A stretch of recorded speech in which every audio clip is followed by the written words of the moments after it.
여호수아서 4장 1절에서 9절까지 말씀 가지고 예배 하나님을 만나는 것입니다 라는 제목으로 함께 말씀 나누겠습니다. 함께 따라해보죠. 예배 하나님을 만나는 것입니다. 제가 처음 미국에 와서 이제 학교에서 ESL 공부할 때요, 컨버세이션 숙제를 내줬습니다. 근데 그 숙제 중에 첫 번째 질문이 기억나는 게 Where is your favorite restaurant? 너의 가장 좋아하는 레스토랑이 뭐냐라는 질문이었습니다. 근데 옆에 있는 ESL 학생들이 한국 사람들이 많았거든요. 그래서 저는 한국 친구가 야, 너 좋아하는 식당 뭐야? 뭐 이렇게 쓰면은 이게 숙제가 안 되지 않습니까? 그래서 도서관 가서 흑인 아주머니가 계시길래 가서 Excuse me 하면서 내가 이제 숙제가 있는데 내 숙제를 좀 도와달라 그러면서 Where's your favorite restaurant?부터 시작해서 여러 가지 질문을 했었습니다. 그래서 친해져서 집에도 초대하고 뭐 김치찌개도 같이 먹고 뭐 그랬던 적이 있는데요. 그랬더니 흑인 아주머니께서 favorite restaurant이 칠리라는 겁니다. 칠리. 그래서 칠리? 맨 처음에는 칠리를 모르니까요.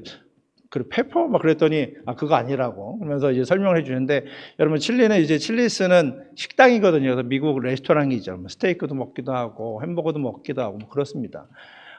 이 레스토랑 가면은 가는 이유가 미국 음식 먹기 위해서 그렇지 않습니까?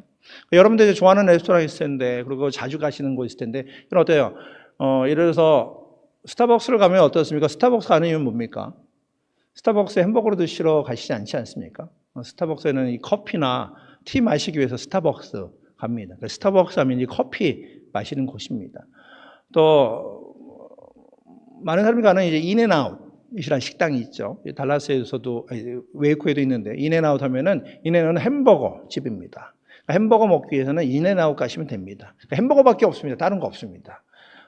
그래서 이 식당들이 그렇지 않습니까? 뭐 미국 음식 먹으려면 칠리스 가고, 또 커피 마시려면 스타벅스 가고, 또 햄버거 먹으려면 인앤아웃 식당 가면 됩니다. 그렇다면 여러분 교회에 오면, 여러분 교회에 오는 목적 뭡니까? 교회에 여러분 방문하실 때, 여러분 교회 오실 때 햄버거 드시러 오십니까?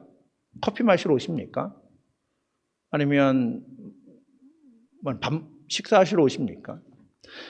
우리가 교회 올 때 목적 또는 교회 방문한 목적이 무엇인지 우리는 정확하게 인식할 필요가 있습니다. 우리가 어떤 목적을 가지고 있느냐에 따라서 교회에서 또 예배드리는 이 방향성과 이 시간의 의미가 달라지기 때문에 그렇습니다. 지난주까지 여호수아서 3장 말씀을 함께 나눴습니다. 이 여호수아서 3장 말씀을 통해서 하나님께서 이스라엘 백성들 가운데 함께 하신 일들, 특별히 광야에서 가나안으로 인도하는 장면들을 함께 나눴단 말이죠. 쉽게 말해서 이스라엘 백성들이 하나님의 기적을 체험합니다. 앞에서 요단강이 갈라지고 요단강을 지나가게 되고, 그리고 가나안 땅을 밟게 되었단 말이죠. 마치 그래요. 오랫동안 수건 작업 한순간에 해결되는 거죠. 40년 동안 기다렸단 말이죠. 40년 동안 기다리니까, 이 40년 동안 기다렸던 것이 이제 가나안이 열리고 요단강이 열리고 가나안 땅 들어가니 얼마나 감격스럽겠습니까? 마치 그런 겁니다. 남북이 우리 갈라져 있지 않습니까? 한국이 남북이 갈라져 있는데, 저희도 이제 이북에서 넘어온 가족입니다. 그래서 황해도 연백면 용멜이라는 데서 왔고요. 저희 큰아버님은 장로교 목사님이셨는데, 그 큰아버님께서 늘 말씀하십니다. 야, 통일만 되면 우리는 부자가 된다. 왜냐면 용멜이라는 그 땅에 반은 그 큰아버님과 그 가족들의 땅이었다라는 얘기를 하십니다. 그런데 단 땅 문서가 없다. 땅 문서를 숨겨놓고 왔기 때문에 통일만 되면 우리는 부자가 된다.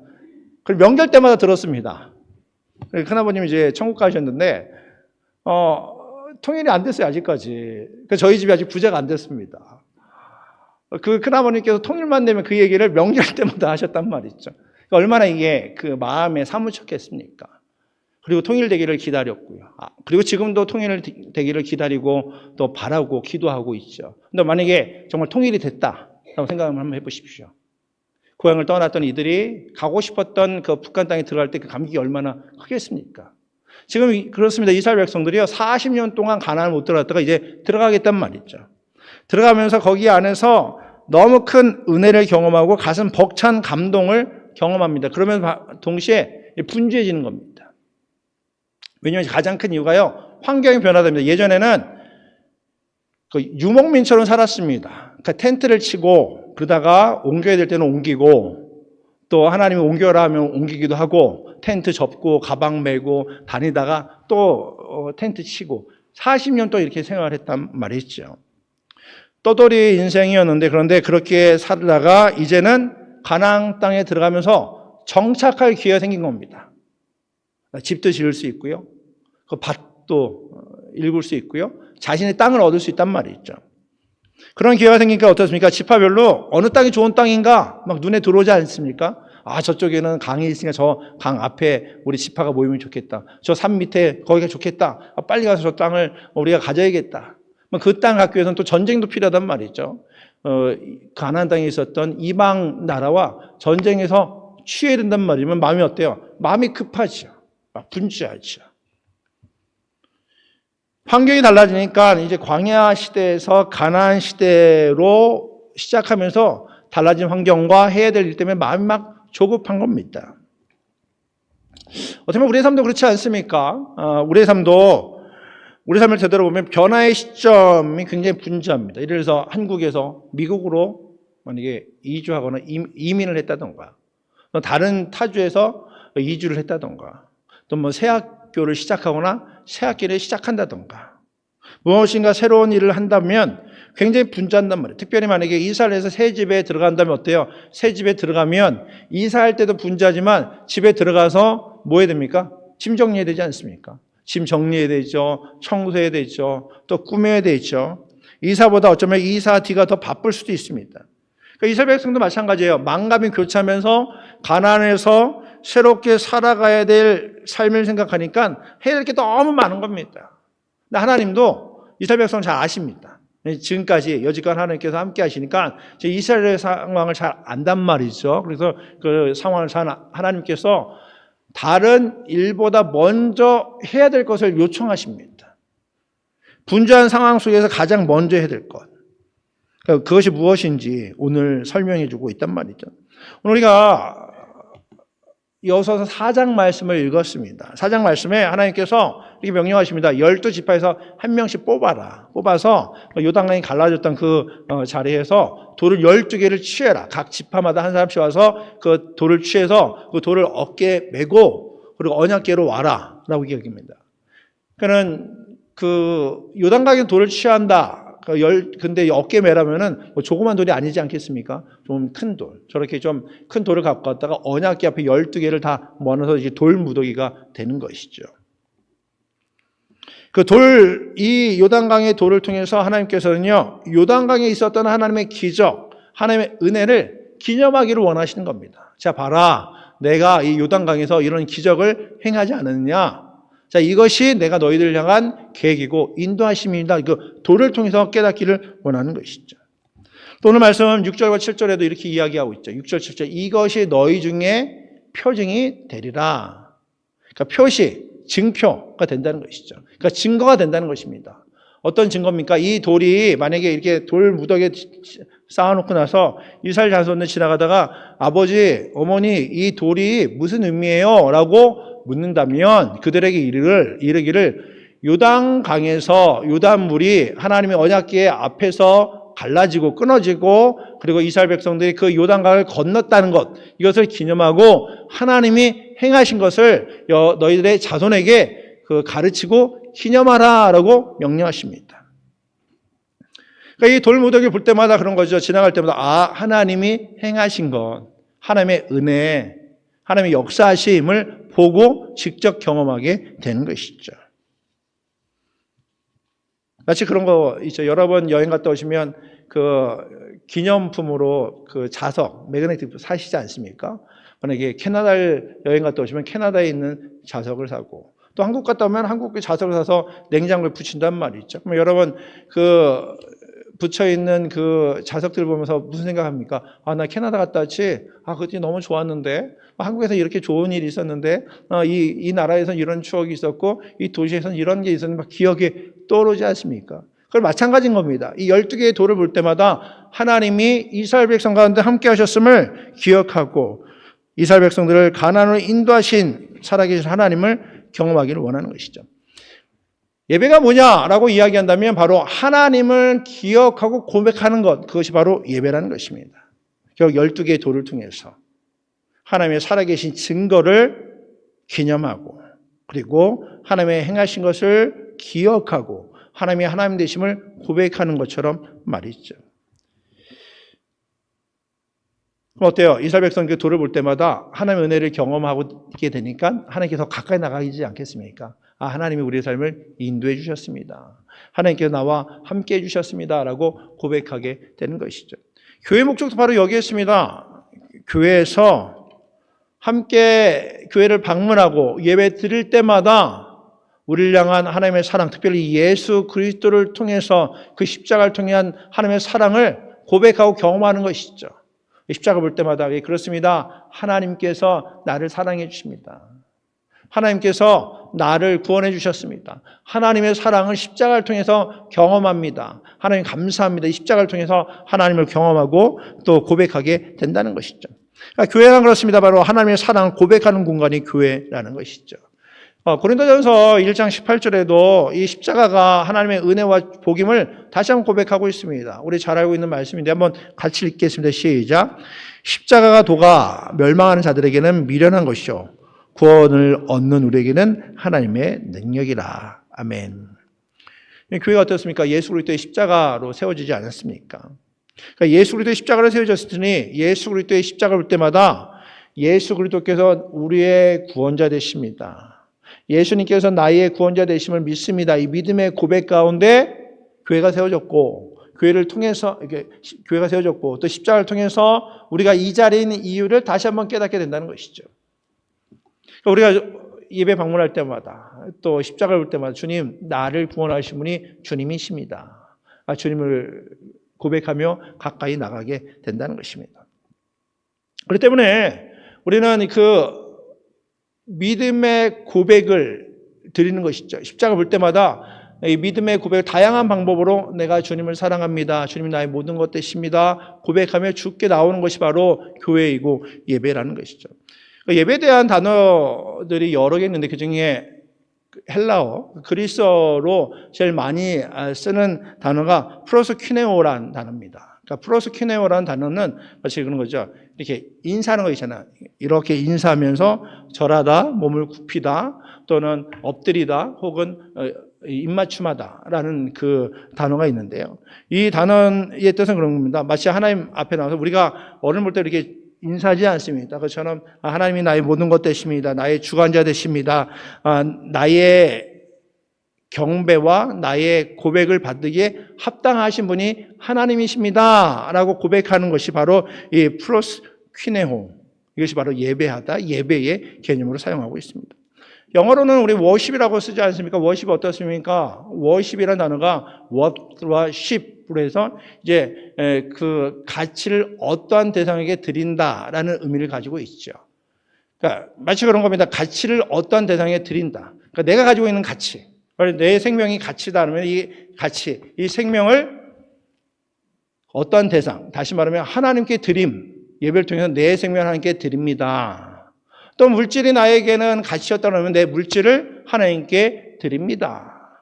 나의 꿈을 하나님께 드립니다. 나의 모든 걸 하나님께 드립니다라고 고백하는 것이 예배의 의미라는 것입니다.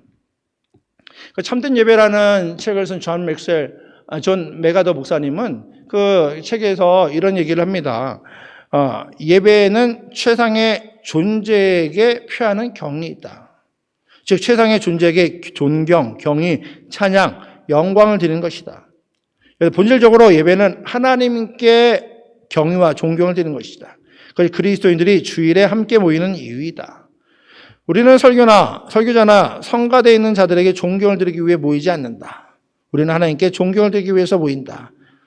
설교와 음악은 우리 마음속에 그를 존경하는 마음을 갖도록 돕는 수단이어야 한다. 존 메가더 목사님이 예배 정의 내릴 때 그 예배가 뭐냐? 하나님께 경의와 존경을 드리는 것이다. 간혹 그럴 수가 있습니다. 예배드리다 어떤 교회가 하나님을 존경하고 경외하기보다는 다른 것들이 드러날 수가 있어요. 그래서 목사님 너무 유명해진다던가, 아니면 교회가 너무 유명해진다던가, 아니면 성도 중에 누가 유명한 분이 있다던가, 그러면요, 하나님이 하나님 되심을 인정하고 고백하기보다는 설교자가 또 교회가 유명인이 드러나게 되어 있습니다. 달라스에 오래 있다 보면 그 유명한 분들이 때로는 연예인들이 예배에 참석한 적이 있어요. 뭐 특송할 때도 있고요.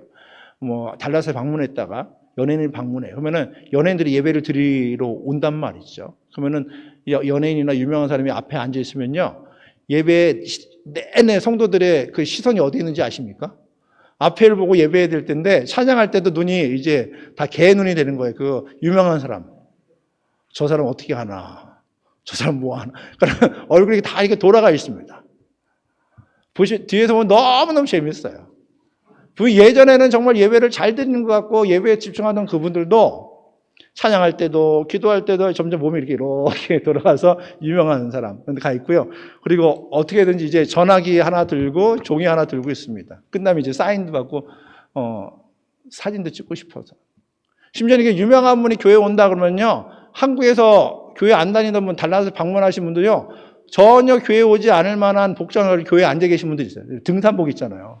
등산복에 모자 이렇게 쓰고 딱 보면은 교회 안 다니시는데 보면은 저희가 만약에 11시 예배면 한 10시쯤에 와서 우두커니 2명이 앉아 있는 분 계세요. 보면은 딱 보면은 어떻게 오셨어요? 그러면은 어떤 분 이 교회 다니신다고 그러는데요. 그분 보고 싶어서 왔어요.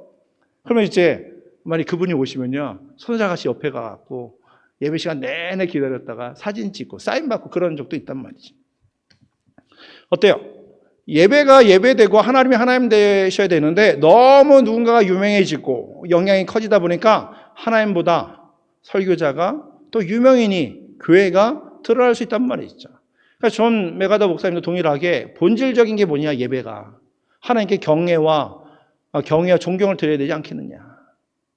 그리스도인들이 주일에 교회에 모이는 이유가 바로 여기 있지 않냐, 저와 여러분이. 여러분께서 제가 그렇게 유명해지지 않도록 기도하셔야 됩니다. 괜히 유명해지면 그렇지 않습니까? 저도 사실 그런 마음이 있습니다. 유명해져서 큰 실수해서 하나님의 영광 가리느니 무명의 그리스도인과 목사가 되어도 좋으니 교회를 섬기고 성도를 섬기는 게 더 큰 유익이다라고 생각하고 늘 그렇게 기도하고 살아갑니다. 만약 하나님의 영광을 가린다면 우리가 아무리 유명해져도, 또 여러분이 아무리 유명해져도 그게 무익하게 되는 것이죠. 우리가 정말 유명해졌는데 그걸 통해서 하나님께 영광 돌리고 하나님의 이름이 드러내고 예수 그리스도의 십자가 드러난다면 유명해져야죠. 더 높은 자리에 올라가야 되죠. 그런데 유명해지고 높은 자리에 올라가면 올라갈수록 하나님의 영광을 가리기가 참 쉽단 말이죠. 노아를 보십시오. 창세기 8장 20장에 보면 노아가 이런 고백을 합니다. 노아가 물로 하나님께서 그 죄진 백성들을 심판하실 때 의로운 노아만, 그 노아의 가족만 방주를 통해서 구원받는단 말이죠. 하나님께서 물을 심판하십니다. 하나님의 진노의 심판 가운데 유일하게 구원받는 노아입니다. 그런데 이 모든 그 심판이 끝나고 물이 줄어들고 그리고 다시 땅을 밟을 수 있는 그때에 노아가 가장 먼저 한 것이 무엇입니까? 창세기 8장 20절 말씀입니다. 한번 같이 읽어볼까요? 시작. 노아가 여호와께 제단을 쌓고 모든 정결한 짐승과 모든 정결한 새 중에서 제물을 취하여 번제로 제단에 드렸더니, 노아는요, 자신이 구원받은 거, 자신의 가족들이 구원받은 것이 자신의 의가 아님을 잘 알았습니다. 그러니까 철저한 하나님의 은혜임을 깨닫고 하나님의 편화와 번제, 제사로 예배드립니다. 그러니까 하나님이 할 수 있는 최선으로 지금 고백하고 있는 거죠. 하나님의 은혜입니다. 하나님 덕분입니다. 하나님 영광 받아 주시옵소서. 자신이 할 수 있는 최선으로 하나님께 존경과 경외 그리고 예배를 드려서 하나님이 하나님 되심을 고백하고 있단 말이죠. 오늘 이스라엘 백성들도 그렇습니다. 하나님의 역사를 경험했습니다. 하나님께서 적과 꿀이 흐르는 땅, 그 약속의 땅을 허락해 주셨습니다. 그들이 지금 땅을 밟고 있어요. 가나안 땅을. 그리고 눈에 지금 보이는 겁니다. 어때요? 하나님의 역사의 현장, 하나님의 그 축복의 현장에 지금 이스라엘 백성들이 있단 말이죠. 근데 지금 밟고 있는 땅을 보면서, 그거 보고 있는 그 땅을 보면서, 이 모든 것이 하나님의 은혜입니다. 하나님의 덕분입니다. 하나님의 은혜를 기억하고 고백하게 된다는 것이죠. 저와 여러분 삶도 마찬가지입니다. 저와 여러분 지금 살아가는 이 자리가 하나님의 은혜입니다. 하나님께서 모든 것을 허락해 주셨습니다. 그러면 우리가 모든 것을 허락하신 하나님께 하나님 감사합니다. 하나님 덕분입니다. 하나님 은혜입니다. 라고 고백하는 것. 이것이 예배임을 기억하고 예배의 자리로 나가는 우리 모두가 되기를 원합니다. 또 우리가 기억할 것이 있습니다. 우리가 그럼 예배는 하나님을 만나는 것이라는 것을 기억해야 된다는 것이죠. 또 이것은 경계해야 될 것 중에 하나입니다. 예배의 목적이 무엇인지를 분명히 기억하지 않으면 예배를 통해서 우리가 하고 있는 이 행위들을 통해서 하나님을 경험하지 못하고 오히려 하나님 앞에 나오는 우리의 모습이 어떤 모습인지 깨닫지 못하고 살아가게 된다는 것이죠. 그리스 지역에 메테오라라는 지역이 있습니다. 이 메테오라 지역은요, 이렇게 낭떠러지 같은 그 땅입니다. 마치 그랜드 캐년처럼 이렇게 낭떠러지인데 그 위에 뭐가 있냐면 수도원이 있습니다. 저기 빨간색으로 칠한 게 수도원인데요. 이 수도원이 13세기, 14세기 정도에 세워졌는데요. 24개의 수도원이 세워졌습니다. 근데 이곳에 예수 믿는다는 것 때문에 박해받던 이들이요, 도망가다가 꼭대기로 올라가게 된 거죠. 거기서 이제 집을 짓고, 그리고 그것이 이제 수도원이 되어서 지금까지 살았는데, 저희 들어가는 게 굉장히 어렵습니다. 지금이야 밑에부터 계단도 만들기도 하고, 그리고 다리도 만들었지만 어떤 데는요, 정말 철저하게 폐쇄되어 있는 공간입니다. 왜냐면은 신앙을 지키기 위해서 도망갔으니까 말이죠. 근데 풍경도 좋고요, 아주 멋진 공간입니다. 그래서 많은 분들이 방문하고 보기도 하시죠. 근데 이곳을 방문하면 특이한 걸 보게 되는데, 그 입구에 들어가게 되면 한쪽에 어떤 수도원에는요, 여러 가지가 이게 전시되어 있는데, 특별히 목발, 그리고 금 귀걸이, 금 목걸이 이런 게 쫙 있습니다. 그것이 뭔가 하고 물어봤더니, 그에는 이 병자들이나 삶에 문제가 필요하고 하나님의 도우심이 필요했던 이들이 이 수원에 방문하게 되었고, 그러다가 병이 낫고 문제가 해결되고 하나님의 은혜를 경험하고 나니까 자신이 할 수 있는 책으로 하나님께 드리고 갔던 겁니다. 드리고 갔던 것들을 지금까지 이렇게 전시해 놓은 것을 본 적이 있습니다. 비록 병이 있었고 문제가 있었지만 하나님께 나와서 하나님 만나게 되었고 하나님의 은혜를 경험하게 되니까 하나님의 사랑을 경험함으로 말미암아 하나님의 되심을 고백하고 할 수 있는 최선을 드리고 나갔던 그 신앙의 선배들, 신앙인들의 모습을 알 수가 있습니다. 메테오라는 저 수도원도 마찬가지지만 또 가나안 땅에 12개의 기념비를 하는 이스라엘 백성들도 결국 동일한 거죠. 그 12개의 돌 무더기를 통해서 그 기념일을 통해서 하나님이 우리와 함께 해주셨습니다. 하나님의 은혜로 살아갑니다 고백하고 하나님께 더 가까이 나가게 된 것이죠. 다시 말하면 이스라엘 백성도 그렇고 이스라엘의 후손도 마찬가지로 그 12개의 기념비를 통해서 하나님을 만나게 되고 하나님을 고백하게 되고 하나님이 하나님 되심을 인정하게 된다는 것이죠. 예배는 어떤 의미냐라고 하면 하나님을 만나는 것입니다. 예배는 하나님께 초점을 둬야 됩니다. 또 하나님께서 보내주신 당신 아들 예수 그리스도가 우리의 구원자이심을 고백하고 십자가 앞에 나가는 것이 바로 예배라는 것이죠. 우리에게 중요한 부분은 바로 여기에 있습니다. 우리가 왜 교회에 나옵니까?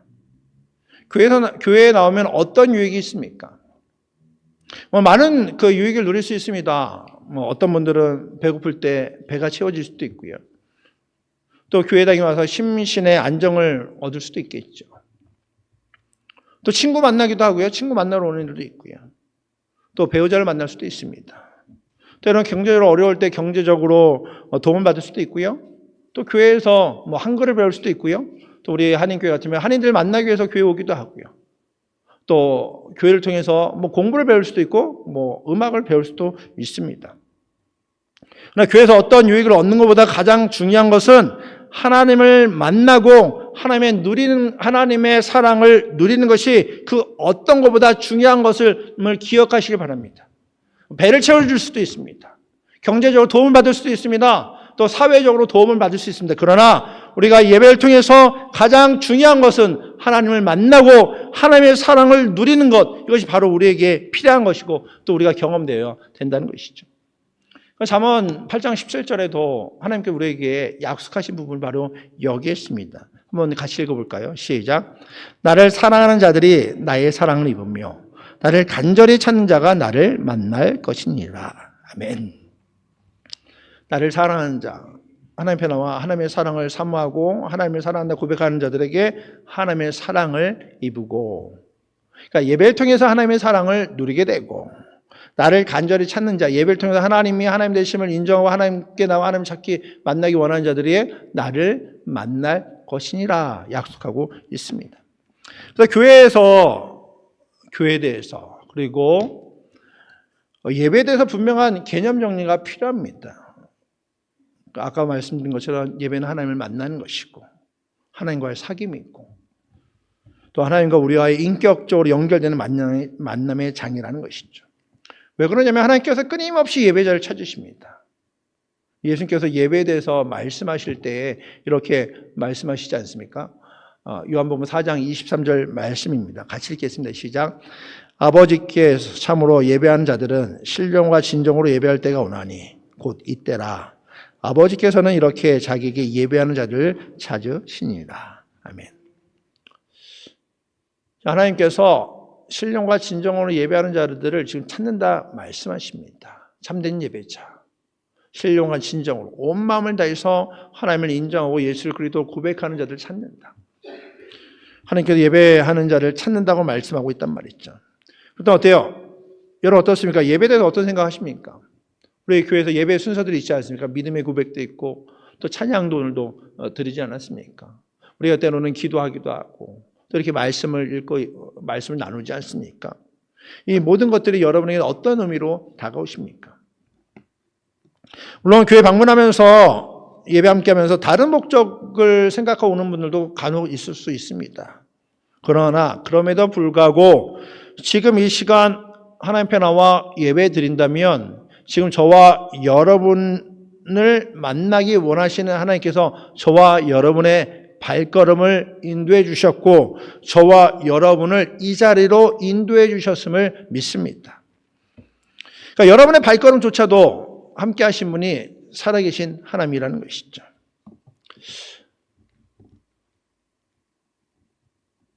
그래서 우리가 이 예배를 통해서 좀 더 집중해야 될 것이 뭐냐? 바로 십자가 앞에 나와서 정말 예수 그리스도의 십자가가 구원의 능력이고 예배를 통해서 십자가를 통해 하나님께 나가고 하나님의 구원을 고백하는 시간이 되어야 된다는 것이죠. 말씀을 마무리합니다. 이스라엘의 가나안 시작은요, 하나님을 기념하는 예배로부터 시작됩니다. 그러니까 시작부터 예배로부터 시작한단 말이죠. 이것은 하나님의 은혜를 경험한 자의 삶의 초점이 하나님을 만나고 깊이 경험하는 것을 보여주고 있습니다. 이번 한 달 동안 작년 예배와 그리고 컬리지 예배가 그 주제가 이제 예배입니다. 예배에 대해서 함께 묵상하고 예배를 통해서 하나님께 더 가까이 나가는 시간이 되려고 합니다. 그러니까 저와 여러분도 그러기 원합니다. 예배를 통해서 하나님에 대해서 더 알아가고 하나님께서 우리의 삶을 인도하시며 하나님의 은혜로 살아가고 있음을 날마다 고백하는 우리 모두가 되기를 원합니다. 이번 한 주간 살아갈 때에 이번 한 달 동안 예배를 통해서 좀 더 하나님께 더 가까이 나가는 시간 되기 원합니다. 찬양할 때도 또 기도할 때도 그리고 예배드리는 그 모든 것들이 저와 여러분의 고백되기 원합니다. 그리고 예배를 통해서 하나님의 인도하심과 은혜를 고백하면서 정말 우리가 살아가는 이유가 바로 하나님 덕분임을 또 예수 그리스도의 은혜임을 고백하는 저와 여러분 되기를 주님으로 축복합니다. 기도하겠습니다. 오늘 이 자리에 있는 것이 하나님의 은혜입니다. 이 은혜를 기억하면서 하나님께 나가기를 원합니다. 이스라엘 백성들이 함께 모여서 12개의 돌을 모으고 그 돌을 통해서 하나님의 일하심을 경험케 하신 참으로 감사합니다. 고백하게 하신 감사합니다. 이스라엘 자손들이 후일에 그 돌들 보면서 하나님의 행하심을 고백하고 또 하나님의 하나님 되심을 인정할 수 있도록 길을 여신 것을 보게 됩니다. 우리도 그러하기 원합니다. 예배 나와 예배 드릴 때마다 하나님께서 우리 아버지 되어 주시고 예수님께서 우리 구원자 되심을 고백하는 우리 모두가 되게 하여 주시옵소서. 주 앞에 나와 십자가를 볼 때마다 우리 향한 하나님의 그 사랑이 얼마나 큰지 다시 한번 경험하고 고백하는 우리 모두가 되게 해 주시옵소서. 예배 때마다 하나님을 만나게 하여 주시고 하나님의 뜨거운 사랑 경험하는 우리 모두가 되게 하여 주시옵소서. 교회 발걸음을 할 때마다 우리를 향한 하나님의 사랑이 얼마나 큰지 경험하는 우리 모두가 되게 해 주시옵소서. 그래서 이 예배를 통해서 하나님을 만나고 또 삶의 현장 가운데 하나님과 깊은 교제로 나가는 우리 모두가 되게 해 주시옵소서. 감사합니다. 주님의 교회를 지금까지 함께해 주셨고 또 주님의 교회를 통해서 하나님께서 일하신 것을 믿습니다. 하나님만 바라보고 나가는 우리 모두가 되게 해 주시옵소서. 감사합니다. 예수 그리스도의 이름으로 기도드립니다. 아멘.